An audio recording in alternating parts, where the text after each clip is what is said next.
Welcome, ladies and gentlemen. We are on our final stretch, and we've got Dhiresh, who's going to take us through value of learning networks, which is an important topic. It has already come up here and there, but he's going to give us the details. Over to you, Dhiresh.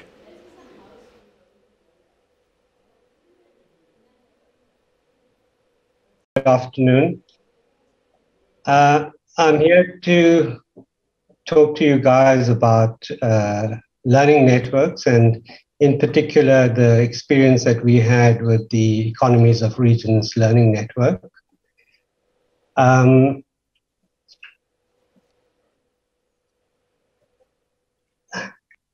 think this picture says it all. Sometimes we're so busy trying to solve our challenges and trying to move ahead that we don't have time to look around and see that someone may have already solved the problem or may be able to assist in some way. And I think that's where communities of practice really help in trying to improve and improving your practice. So a community of practice is a nice little quote from Robert Barr. He says it's a diverse group of people engaged in real work over a significant period of time during which they build things and they solve problems, they learn and they invent, and in short, they evolve a practice that is highly skilled and highly creative. And that's a very useful thing. Now, I'm here to tell you about this learning network that we started a few years ago. It was a really interesting evolution. It started very small and became quite a force, I think, in the space that we worked in. So we started in 2012.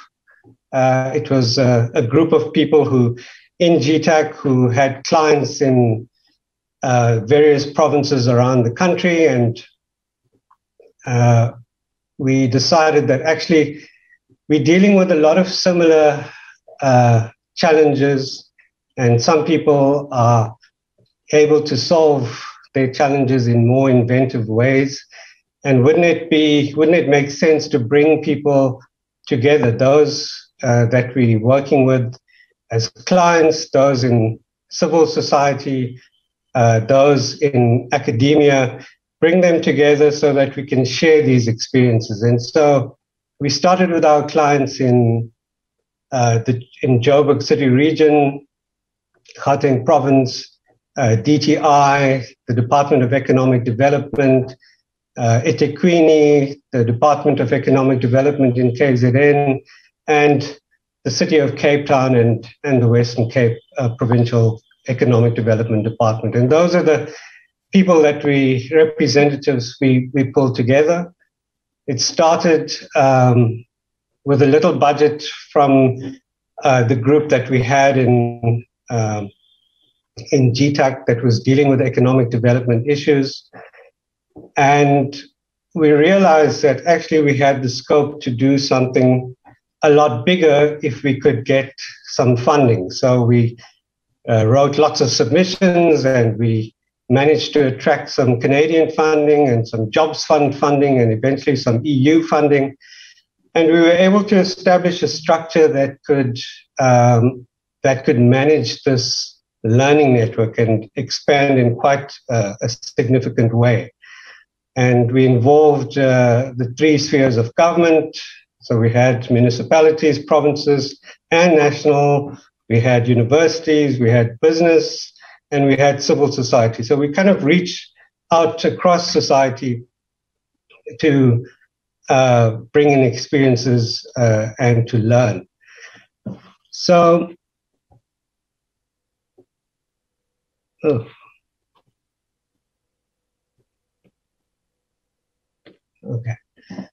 So that slide is a kind of timeline as to how we evolved. And I think evolution is a really important word here,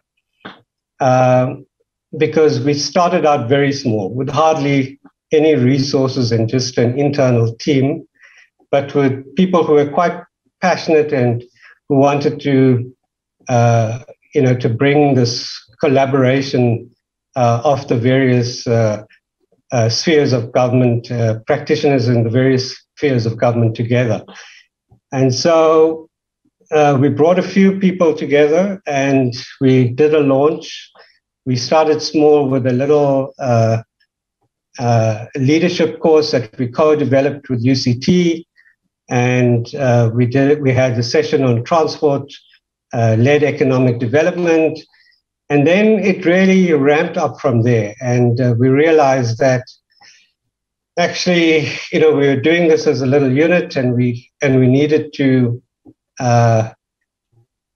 put together an advisory group to tell us whether we are on the right track. So we created a little governance structure, which we called the advisory group.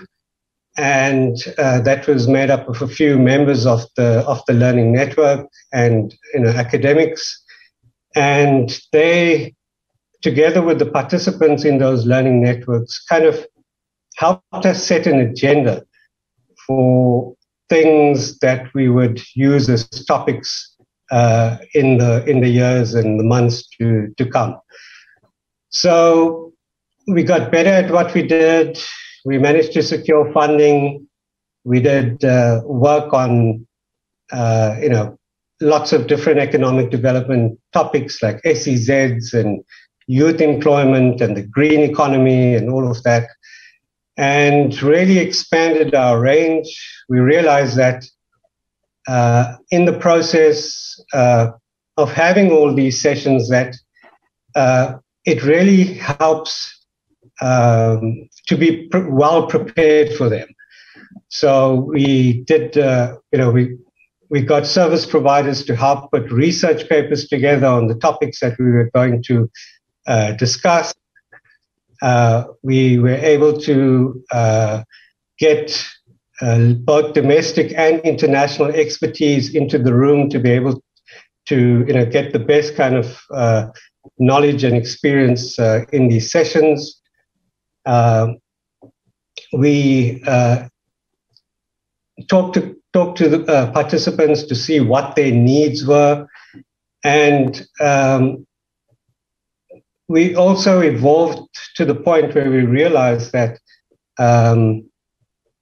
we actually needed to find a way to distribute the information to participants. So we built an online presence, and we were able to share information via a website. And so it was an entire evolution over the years that we ran the learning network.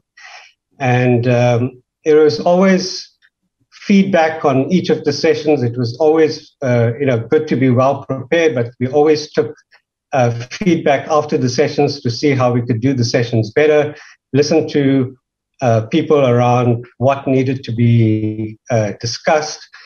And it was all in the name of collaboration and in the spirit of being in a safe place. So the spaces that were created were really safe spaces.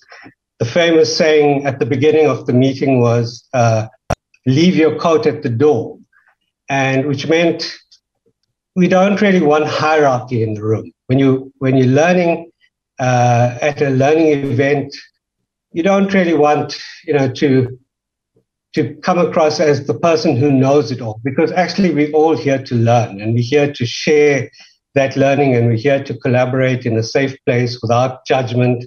And learning is about making mistakes and learning how to improve. And so it was in that spirit that the sessions were held. And I think it's quite important to maintain that spirit, because that allows people to foster personal relationships. It allows people to both formally and informally learn how to share information, to develop relationships, because at the end of it, that's what it's about. It's about relationships. And relationships grew to the point where the formal network had become very, very large. And when we were sending out invites, the invites were now, initially it was in the 10s and 20s and 30s and became hundreds, and over 1,000 people would receive these invites at the end of it. So it has the possibility of growing quite large. So those are some of the thoughts there. We were very intentional about what we set out to do.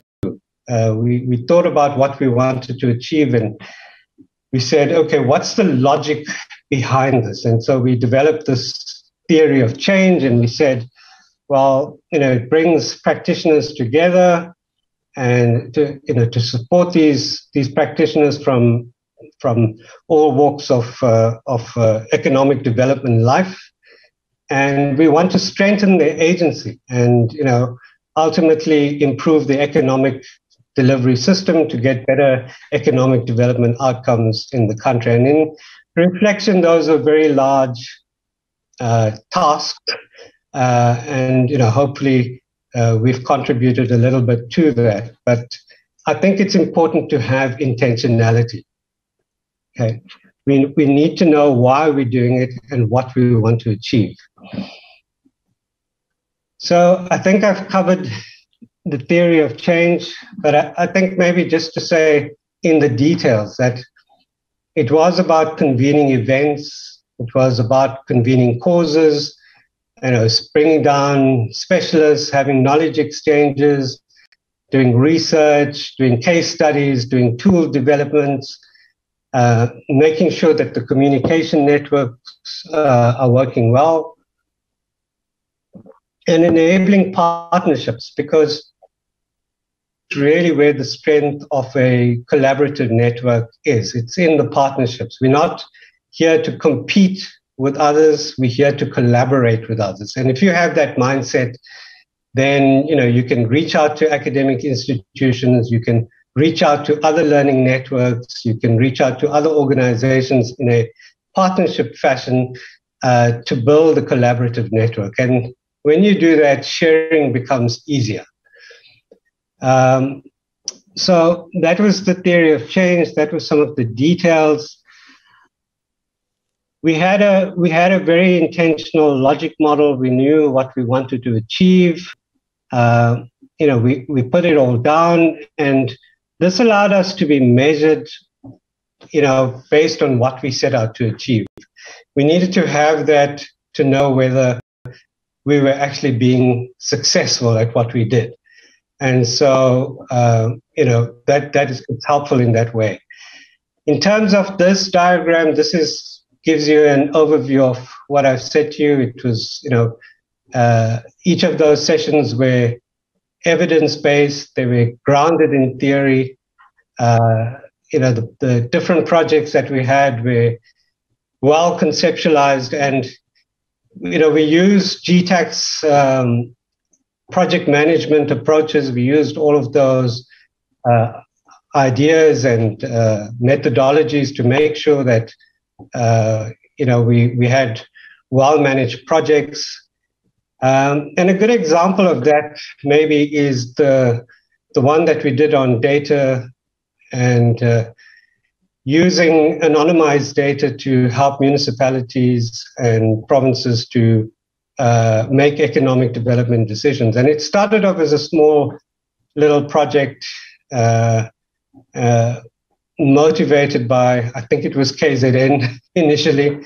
I know the Western Cape was doing a lot on the use of data at the time. And so it came from our constituency, if you want to call it that. And, it evolved over time. We put a lot of resources in it, and that eventually got taken up by the City Support Program and various other agencies that actually helped to bring that to quite a nice maturity where, it's become an important focus of the Treasury now to see how we can use that data to help with development. And last Friday, I think maybe some of you in the meeting as well might have attended a session where progress on that particular project was shown, and it's comforting to know that ideas that start in a collaborative space can actually get legs and can become something quite important and valuable in society. So, it can make a difference. We've had events, we've had practical engagements, we had tools, and this is kind of how we did it. In terms of setting up, we had GTAC as the kind of oversight. We had a convener. We had all of these communication tools, and we were able to disseminate the information. One of the questions that people who attended these sessions always, raised is, should there be more structure?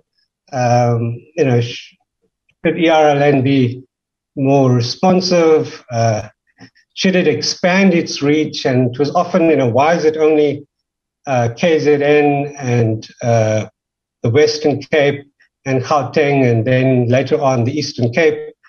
Why is it only those provinces and cities? And it was a matter of resources, and of course we wanted to expand it to the entire country. And there's value in using technologies to be able to reach everyone. And I think that was one of the things that we had to consider as to how do we reach the entire country. The other big issue was around depth. How many topics do you actually cover? Because economic development covers a huge array of things. And so do you focus on the green economy? Do you focus on the value of data, or do you focus on the range of things that covered? And that's always a toss-up between available resources and what's needed at the time. So that's something that has to be grappled with. We did a review towards the end of the project where we had an independent reviewer come through to see how well we had done or how badly we had done. And, on the whole, I think the review was quite positive. It said that we had achieved quite a bit, but it raised some things, that we needed to think about. And it said, it is important to have good contract management, and it's important to have service providers who can support the work of the learning network. And I certainly found it very useful to have that, because it gets very intense and there's a lot of work that needs to be done. And to have service providers who can help with that allows you to achieve more and to be more professional about how you deliver the learning network. It talked about project monitoring and the alignment of the M&E framework to the logic model, and that's always important. Make sure that that you're measuring the right stuff. Talked about gender and youth and vulnerable groups, and it said we should do more there, and it pointed out that funding remains the key enabling mechanism for networks to operate. And it is true, because if you don't have funding and if you don't have resources, it becomes very difficult to run these networks. Balance between extremes on continuum, I think I've just discussed that. It's around subject matter versus width of issues covered. And I think my final point is really on this slide, that regardless of that, the ability to influence behaviors is critical to the success of your work, right? And it's not what we know or learn in these networks, it's how we put it into practice. So I think I'm going to stop there, and I'd like to give you some time to get into conversation about what I've said. Great. Thanks. Thank you very much, Dhiresh, with those insights when it comes to learning networks. And you are correct, it's one thing to learn, but the implementations of those insights is what's critical. In the studio, I'm now joined by Subetri Naidu, joining the panel that has been here this morning. Perhaps you have some comments to complement what Dhiresh has discussed with us. Sure. How's it, Dhiresh? And thanks everyone for this wonderful session. I mean, Dhiresh and I worked fairly closely on the ERLN. As you know, as we hit the kind of 2016-17 period, and I think there are a couple of points that might be worth highlighting. It was an absolute luxury to be able to run this network because funding was not a constraint. And I think your last point, Dhiresh, was quite key there. Is that the kind of underpinning of knowing that you have money to make this possible creates a lot of flexibility and space to do innovative thinking and to do exciting work and to kind of influence and set up communities of practice, because ultimately, you know, you want these learning networks to coalesce and become a little bit more grounded and implementable. And to do that, you need to not have to look over your shoulder all the time and worry about funding. So I think that is it's a critical piece about learning networks. It's an important lesson for the provinces, I guess, as we talk about to what extent can we get provinces involved in this kind of learning, in terms of sectors, in terms of, you know, that kind of focus area. I think the other point which you made, Dhiresh, but did not necessarily come out as strongly, was this question of governance. You know, we work in a public sector environment, and so a lot of the ways in which you partner and in the ways in which you have to engage with others has to work within the confines of the rules, let me put it that way. And so I think what we found in the ERLN work was there were often tensions in the way we constructed partnerships and what we understood by partnerships, and then our ability to fund those partnerships, you know, and were they still kind of can you call them partnerships if you're asking others to support it and to resource it? And that is an intractable problem. For a model like a learning network, because you want to collaborate, you have to collaborate, but within the government space, that kind of collaboration does not come for free necessarily. So how do you manage that tension? How do you draw the right kinds of governance boundaries at the same time as you want to innovate in the public sector in the way we're talking about? I think the ERLN managed that balance extremely well. But it was underpinned by the fact that we weren't concerned about the funding. To a large extent, the Canadian government came to the party. It was a wonderful experiment. They allowed a lot of flexibility. I think one of your lessons learned on gender and youth, you know, there were some issues that the Canadians wanted us to kind of strengthen in these discussions on economic development, and because their priority was gender and youth development, you know, we needed to work a little bit more closely and strengthen that. So I think all in all, it's a no-brainer that learning networks make sense, that they're important, that they're critical to shaping implementation. Underpinning that is the assumption that it is viable financially, and that you do leave your hats at the door and you don't bring in your bureaucracy into the room, and you can have open kind of discussions on these things. And maybe a final point is to say the focusing in of what it is you want to achieve is quite critical as well. With the ERLN, what Dhiresh mentioned, which I think we all saw, was that this kind of spread of work in the economic development space could be everything in very many different ways across the sectoral and institutional lines. So honing in on what you want to achieve, helps you make some of that a little bit more implementable in the long run. Maybe I'll pause there. Great, thank you. So given the benefits of this learning network are very evident, and going forward you would like to maintain the active participation of the members, how are you going to overcome the issues of funding? There's the $1 million question, hey? And it's pointed directly at me, so I don't know. I think the purpose of the session today was to say, are other provinces interested in this? You know, this is a Gauteng idea, but what can other provinces bring to the party? Is there an appetite to have a network focused on how the OTP or the center of government supports delivery? And I think, you know, maybe we're struggling with this online world. So it's not very easy to see, engage what other provinces are thinking about this.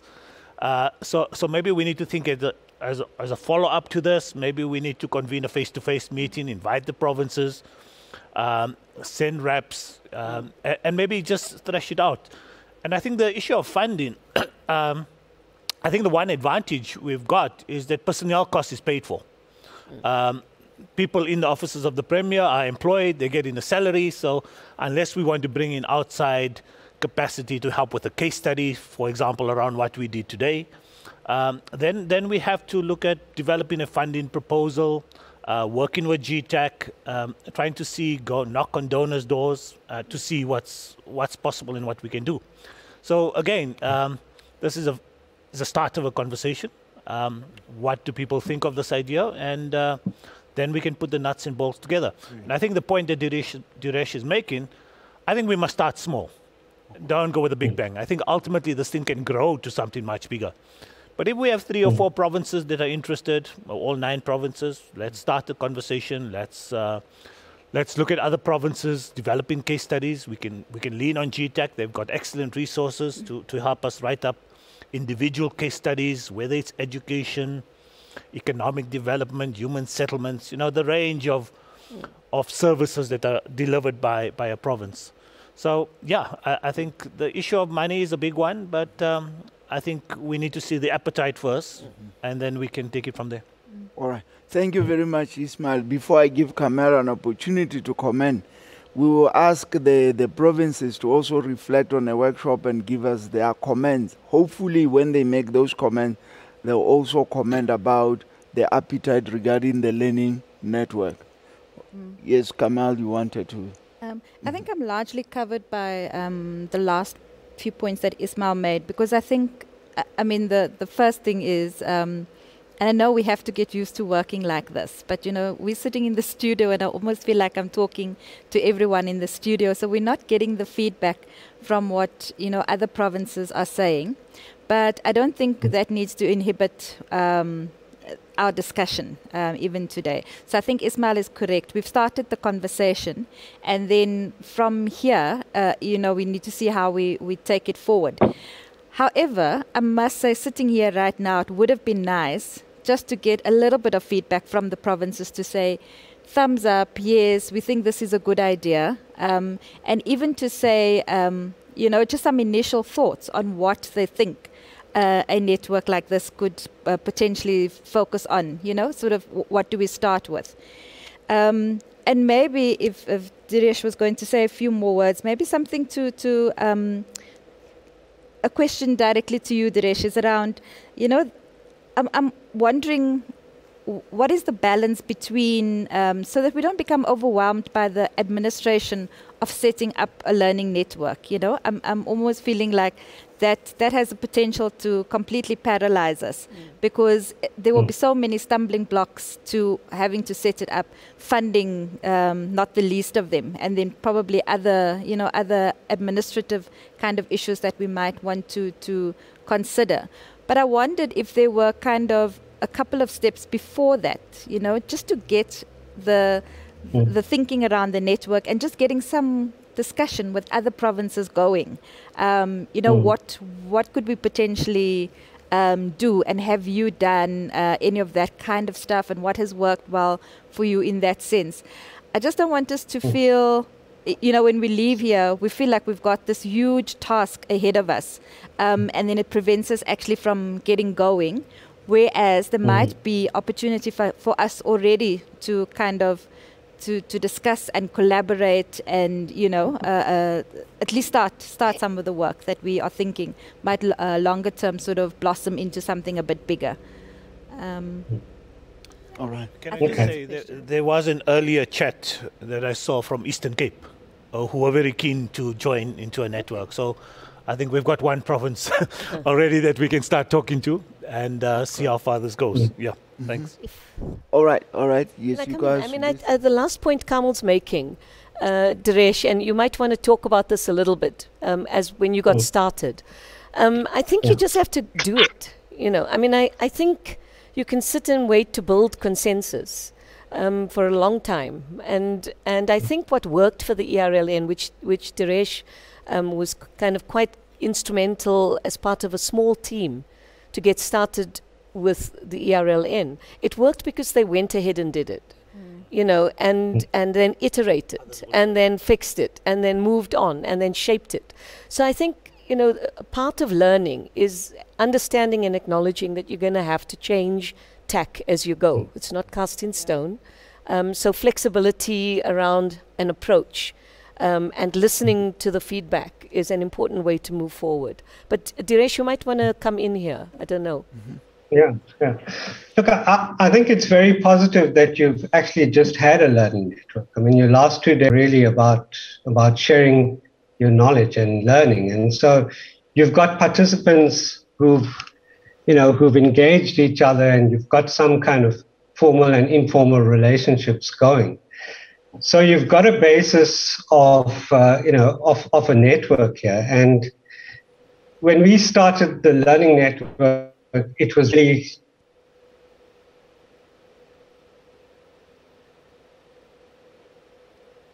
like-minded people, and we had a little session, and it might have been 12 people or so that actually attended it. And we had the first session, and we launched this thing, and we discussed what we needed to discuss, and we took it from there to the next one and to the next one. And at first, it moved slowly, but if there's value in the network and people see the value in the network, it will grow. And sometimes that growth can be quite exponential if the value is high. So, don't stop just because of some of the things that, we've pointed out as constraints. Just do it and see how far you can get. And, these things tend to work themselves out if the requirement and the need is there. And, if there's energy, if there's someone to drive it, if there's a small group of people to drive it, you can start coming up with quite innovative ways of doing it. And it will increase in size and value if that's where it needs to go. So I don't know. I hope I've been helpful there. Yes, thank you very much, Dhiresh.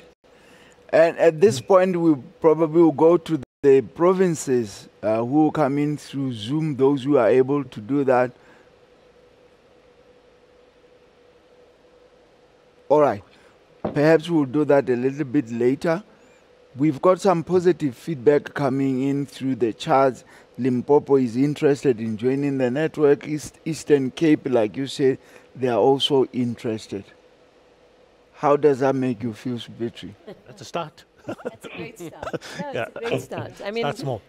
So if there's interest and there's a need, I think there's an urgency to start implementing differently. I guess, and maybe this is the one thing just to be aware of. Kamal, you kind of got me thinking about it.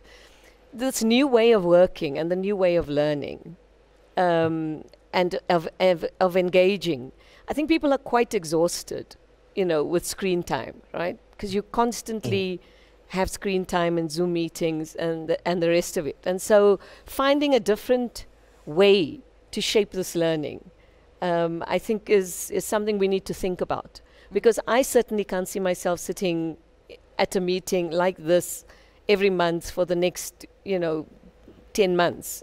And so if we do want to get value from learning, there might be a need for us to expand, reach. If Limpopo is interested, well, we should be then in Limpopo and convene a roundtable in Limpopo. Why not?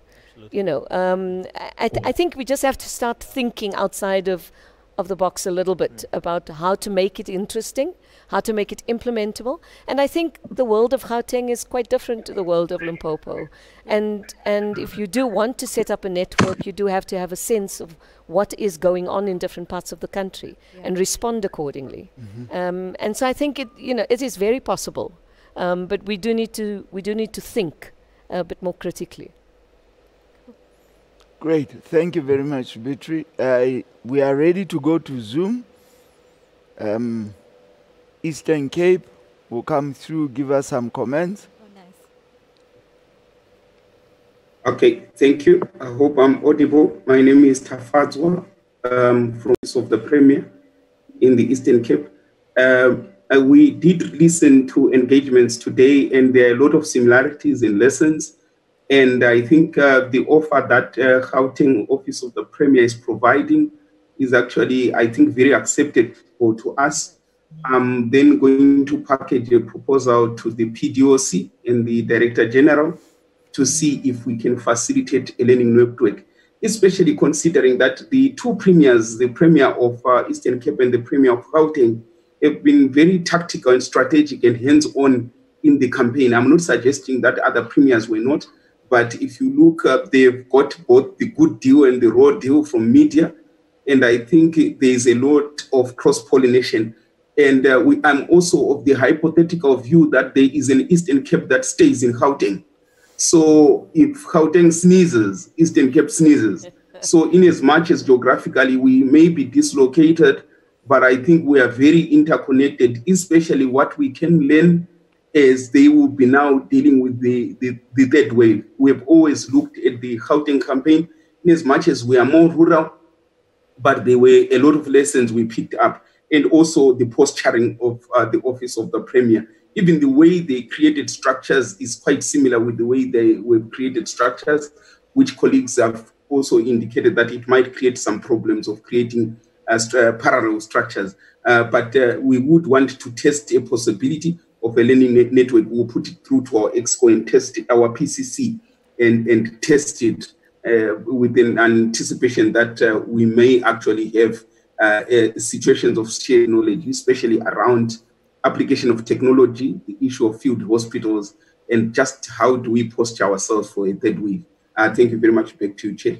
Great. Thank you very much. I'll ask my colleagues here, what's your reaction to that Eastern Cape is eager?